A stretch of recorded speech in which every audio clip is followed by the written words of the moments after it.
mamili muna tayo ng susuoting scrub sa pagpasok natin sa trabaho. Hello guys, good afternoon.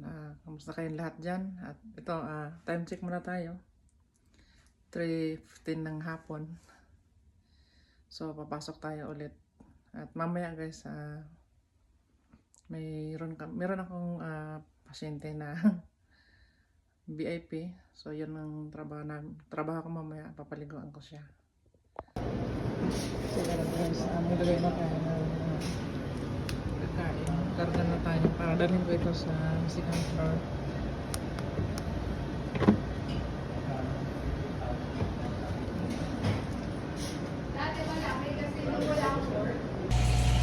So, pagkatapos na tayong pakain kanina guys, hugas naman tayo ng pinggan.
Then guys, tapos na ko maghugas.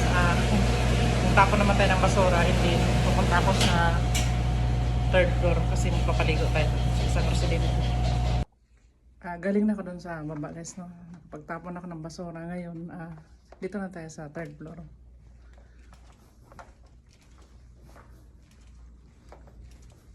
So puntahan ko muna yung dalawang residente ko, tapos yung tatlo mamaya na.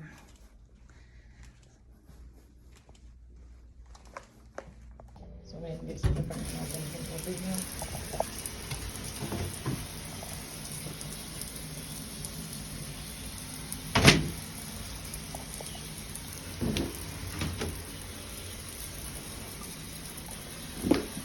So yung temperature ng tubig,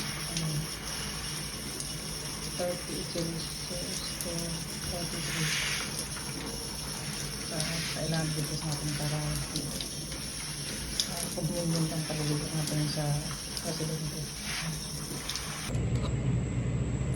Galing na ako doon kanina, nagpaligo doon sa isang VIP na residente dito.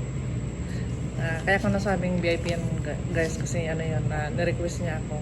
Hindi siya nagpapaligo sa iba, sa akin lang talaga. Sinabi niya doon sa management na na-request niya ako na every Thursday. Kaya pag wala ko, hinahanap niya ako. Ngayon napaliguan ko na siya. Bali nag-spend din ako ng oras sa kanya ng mga 30 minutes. So hindi pa ako done. Meron pa akong mga 3 residente na lang. Hindi ko pa napasok to dahil mga busy pa. So importante, nabigyan ko na ng shower yun at natapos ko din. So, yun lang guys, no? Maraming salamat sa inyo sa pagsama nyo sa akin. At very simple lang tong mga video ko guys. Yung mga routine lang na ginagawa ko sa pang-araw-araw na trabaho ko.